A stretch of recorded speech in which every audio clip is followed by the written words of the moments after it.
Thank you very much, Mr. Efford. It's a great pleasure to serve under your chairmanship, and I look forward to this debate. It's an important debate because flooding remains a highly topical issue for many of our constituents, too many of whom have suffered the appalling consequences of flooding this winter.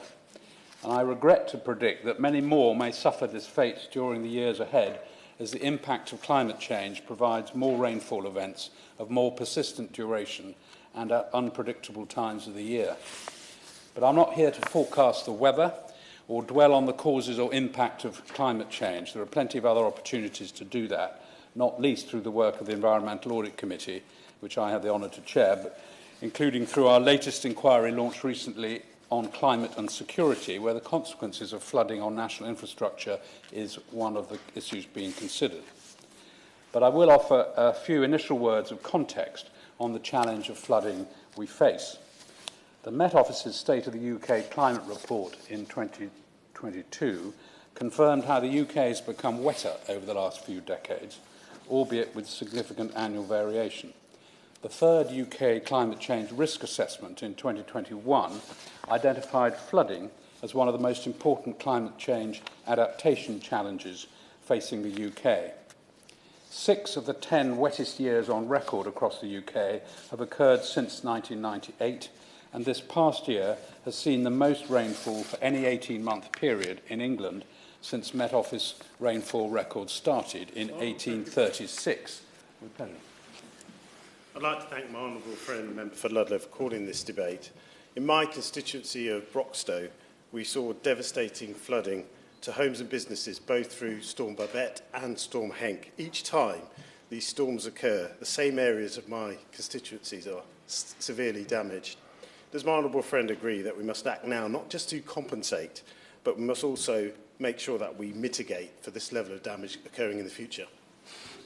Well, I'm very grateful for that intervention. I'm going to go on to talk about multiple flood events for same properties, but I think he's absolutely right. There is an obligation on the Environment Agency at the lead on this issue to try and identify preventative measures that can be taken to stop flooding of properties.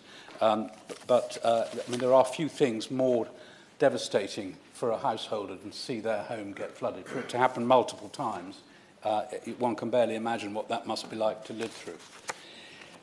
Most of us in the chamber today don't need to use our imaginations to know what this means. We've seen it firsthand in our constituencies, as my honourable friend has just identified. Around 5.7 million homes and businesses in England are at risk of flooding, and over half of the best, most fertile farmland in Britain is in floodplains.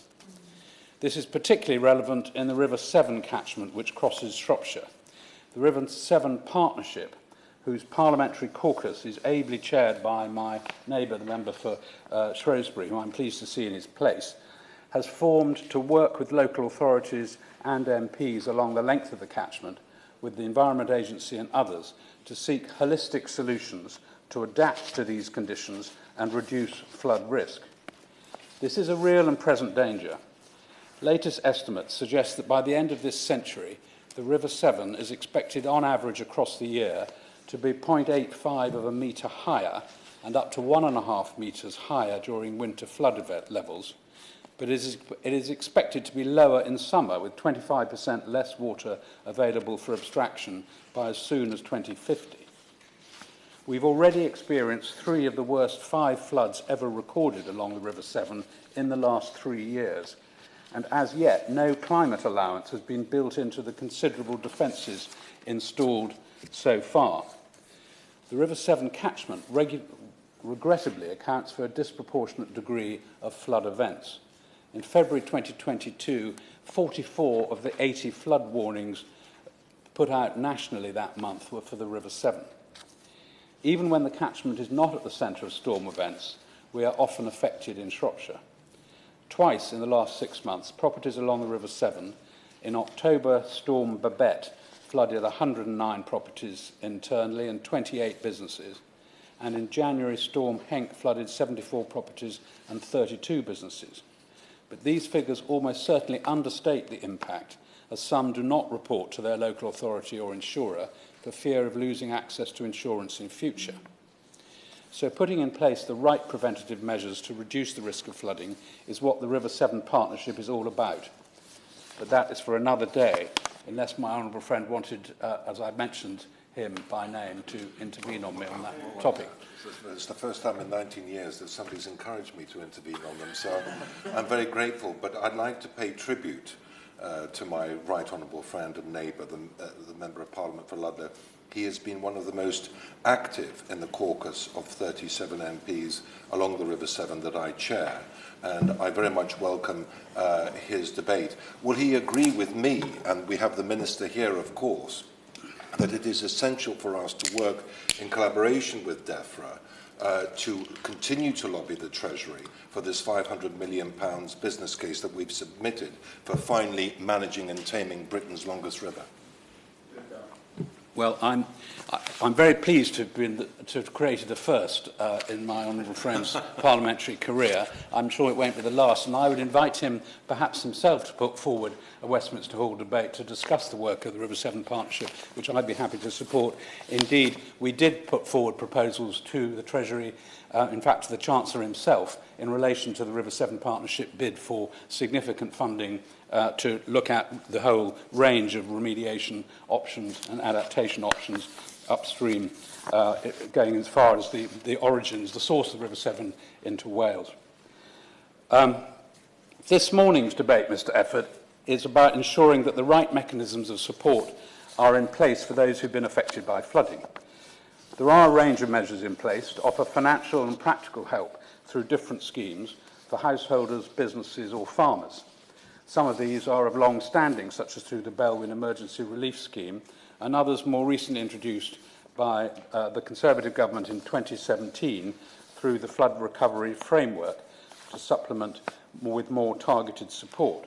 But it is a complex patchwork of support. As one glance at the House of Commons Library briefing for this debate will show, there are several elements of support with different eligibility criteria applicable to different entities who have suffered flood damage, with homes and business support managed primarily through local authorities under schemes where the Department for Levelling Up Housing and Communities has lead responsibility. And measures include the Community Recovery Grant, the Council Tax reductions, Business Recovery Grant and business rate reductions. I'm grateful for the right of giving way. In North Norfolk, in my constituency, flooding has been absolutely appalling this last, 18 months really, ever since, as the Honourable Member says, the level of rainfall has been double on average what it's been virtually every single month. And I have the Broads in my constituency, so great swathes are still underwater, and the water table is, of course, very, very high. There's multiple problems with this: groundwater, the amount of rainfall, erosion in my constituency also. But the point that was being made is about the patchwork and the lack of coordination. Can I ask the right honourable member, what can be done to bring the stakeholders together, whether it's the water companies, the county councils, the internal drainage boards, the Environment Agency, to work in a more coordinated fashion? Because at the moment, the response is often slow, is lacking in funding, and somehow there should be an overarching body that coordinates the response in a far better way. Well, I'm very grateful for that important intervention from my honourable friend, who's a valued member of the Environmental Audit Committee. He's quite right to point out the complexity of trying to get to grips with the situation with different responsibilities falling in different places. What I would encourage him to consider is the work that is being done, led by my honourable friend, Member for Shrewsbury, in the River Severn catchment by creating a partnership which involves all the local authorities within the area, involves the Environment Agency, involves the NGOs who have an interest in this area, like the Wildlife Trust, like there will be various Broads and Fen groups, I'm sure, as well as the internal drainage boards, which have such a vital role to play. And in many cases, such organisations such groups find it quite hard to come together on a regular basis. And there may even be a role for an enterprising and experienced MP to provide some leadership to bring that, to cut across some of these institutional boundaries. So I would commend that partnership model to him. Indeed. Just on that point, I'd like to obviously ask for his views on the fact that now that we are out of the European Union, we do not need to, for the first time in my lifetime, comply with the Common Agricultural Policy, which means that we can, for the first time, pay farmers and landowners to hold on to water. He has referenced how our friends and neighbours across the border in Wales will be pivotal in helping us to do this. I would like to put on the record that our honourable friend, the MP for Montgomeryshire, who's the Prime Minister's Parliamentary Private Secretary, has made very positive statements about this in his local newspaper. Does he agree with me that this is a huge opportunity to strengthen our union also between Wales and England? Well, my honourable friend tempts me to conclude my speech before I get to the point about farmers and sustainable farming incentive. There are mechanisms in the existing support arrangements post the CAP regime which will allow for mechanisms to help reduce flood risk. And he also references the cross-border challenge. He will know that in Shropshire and Herefordshire on the English side of the border, there is a developing partnership with the equivalent counties of Powys and Monmouthshire on the Welsh side of the border to provide practical schemes to cooperate across borders. This has been a problem. The environment, as we know, is a delegated matter, but the environment, as we also know, doesn't respect administrative boundaries. So it's a bit of a nonsense, and it can only be grappled by people, the responsible bodies working together. That includes the Welsh Government, Welsh local authorities, as well as the UK Government and English local authorities. So I think he's quite right to draw that out. So I was just going on to talk about the support arrangements for farmers and the internal drainage boards referred to by my honourable friend for Norfolk. These support arrangements are managed by the Department for Environment, Food and Rural Affairs, and measures include the welcome introduction of the Farming Recovery Fund as a swift response to Storm Henk, with its eligibility criteria recently and pragmatically extended. And I should, Mr. Efford, just put on the record my entry in the Register Members' interest as a partner in a farming business. I'm particularly pleased that the Minister for Water and Rural Growth is here to listen and respond to this debate. I know he cares deeply about water management issues and has throughout his time in Parliament, and I hope to suggest some pointers to him regarding the challenges facing farmers with flooded land.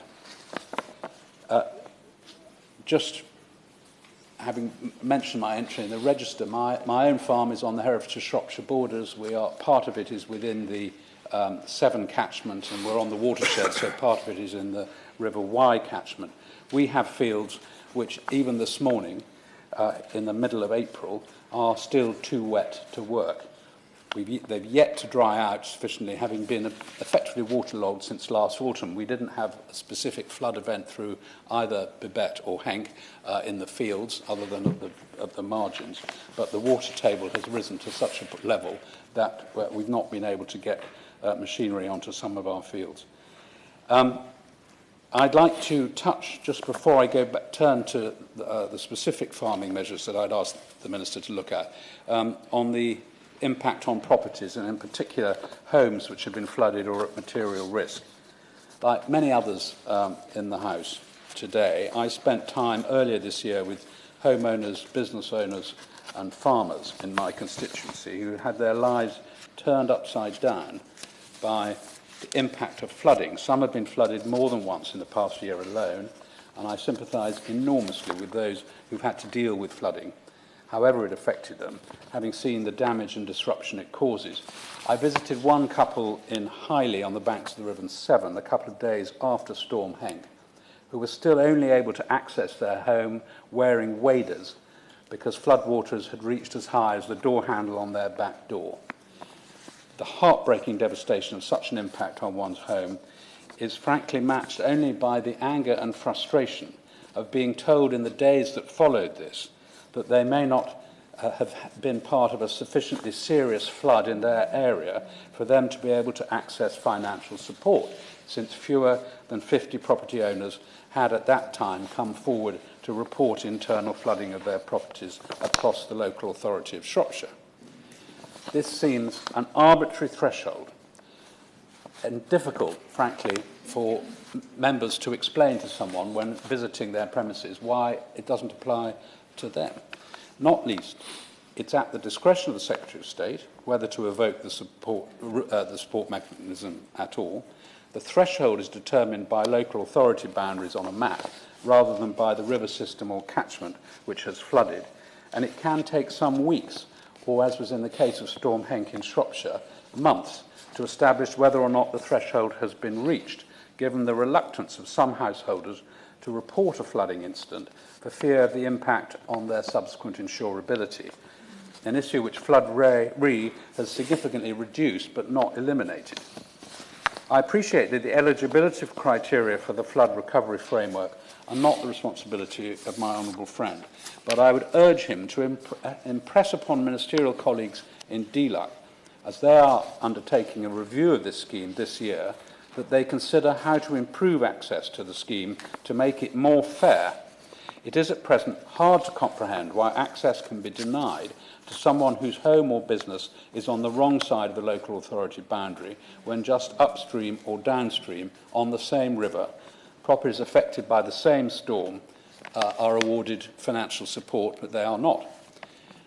As part of this review, I would also urge ministers to look at the per-property limits for support, as this leaves those subject to multiple floods likely to be left without further help once their property has reached the upper limit. If a property has changed hands between floods, the new owners may not be eligible for support, even if their property has been flooded. The second point I'd wish to make is the administrative burden of implementing support under the flood recovery framework. This falls on local authorities. Everyone in this House will be aware of the pressures councils are already under, with limited resources for flood and water management. When a flood occurs, the community bands together incredibly quickly to support each other, and I pay tribute to the efforts of local volunteers, flood action groups and local councillors who do so much to help when flood warnings are issued. Support from the local authority to help with prevention and then clean-up remains vital. With pleasure. The Honourable Member, the Chair of the Environmental Committee, is making a great speech. It's a really important debate. On Boxing Day 2015, we had the greatest flooding event in a century in Leeds on the River Aire catchment. In fact, all of the members of the council, I was a member of the council at the time, went to help the clean-up operation. Since then, the West Yorkshire Flood Partnership has created a new partnership between the local authority and local businesses supporting, for instance, tree planting in the Upper Aire catchment, and have been a full partner in the flood alleviation scheme too, on the River Aire. And isn't it these sort of partnerships that can help prevent future flooding, but also come together when a flooding event happens to ensure recovery for both domestic and for businesses? I'm really grateful to, I'll call him my honourable friend, because we worked together on the Environmental Audit Committee for some years, for making that point. I think he perhaps wasn't in the room when we were talking about a very similar partnership which exists within the River Severn catchment. But he's absolutely right that when a flood event happens, there is a sense of community spirit which comes together, and it acts, unfortunately, in one sense that it should need to do so, but it does act as a mechanism to drive those who want to try and do something about it together to form flood action groups, which have been a very successful community-led initiative across the country and is well supported at a national level by the Flood Action Group and the Environment Agency. And I think that these are good examples, and again, my honourable friend, the member for North Norfolk, was referencing what should be happening in Norfolk, and he might also like to look at the York experience as well. Just going back to the burden on local authorities, Shropshire Council have 1.5 full-time equivalent members of staff to deal with flooding issues, and they do a great job. But asking them to take on the additional work of helping more than 50 households deal with the impact of flooding and the significant work needed to act quickly to remedy flood damage or prevent recurrence places a considerable burden on the team. This inevitably takes immediate priority over their long-term work to create lasting flood prevention schemes in their locality. They cannot do both tasks at once.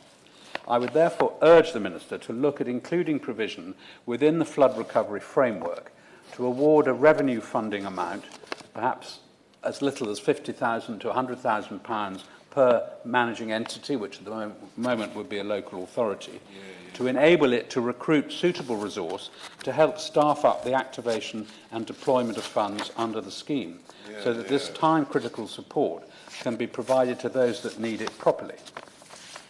Turning to flooded farms, for which the Minister does have some responsibility. The Farming Recovery Fund has been a very useful means of support to farmers in those counties declared eligible. But as the Minister knows, this is not applied to Shropshire, despite being in the same river catchment as Gloucestershire and Worcestershire, which are eligible. I must tell the Minister that at a meeting with farmers and NFU representatives in South Shropshire last week, it was made clear to me that many farmers in Shropshire were affected by Storm Henk, and many more have been affected by the volume and duration of rainfall we've had since Storm Babette last October, yet they remain ineligible for the Farming Recovery Fund. This is hard to fathom, given that there are waterlogged farms across the county. I appreciate that the scheme applies to all land parcels which are flooded contiguous to a river that had notably high river level gauge readings during the 10 days following Storm Henk in January, provided they're registered under the Rural Payments Service. And payments between £500 and £25,000 will have been a much-needed lifeline after the impact of this storm, compounded by the wettest March in over 40 years. But I also know that many colleagues raised similar concerns about the initial narrow scope of the support for farmers affected by flooding, and I commend the Minister for acting quickly to remove the limit on land being 150 metres from the centre of eligible rivers to cover all land flooded as long as it's contiguous to an eligible river, as the NFU and others had called for. But I hope today he will be able to take note of what he said about whether further steps can be made and whether he would be prepared, in parallel to the DLUC review of their flood support measures, to encourage DEFRA officials to undertake a review of the criteria for support for farming businesses, so that badly affected counties, including Shropshire, will not miss out in future. I would encourage him to speak to officials and ask them to take a holistic approach to the way in which farmers are encouraged through the sustainable farming incentive, touched on by my honourable friend, to undertake work to alleviate flood risk downstream, such as the various measures to slow the flow in upland areas to create wetlands and the like. Yet when land becomes flooded from major events or waterlogged through persistent rain so that it is less usable to grow food, the support mechanism may not be there to access. I also hope he might listen to calls from the NFU and others to change the way in which farming support becomes available. For example, there is some confusion now during exceptionally wet weather when many acres of farmland may be flooded without 50 properties suffering the same fate. Do farmers apply through the flood recovery framework, or if their home or business premises are flooded, or the Farming Recovery Fund if the impact is on floodwater on farmland, or are they or should they be eligible for both schemes? I think because the scheme is new, it's not crystal clear where they should go, and I think providing a means of aligning the different schemes or aligning the means of understanding in what circumstances which scheme applies would be extremely helpful to everybody. So given the recent wet weather, and as I've explained, the water table rises, farmland can flood in the absence of significant named storms.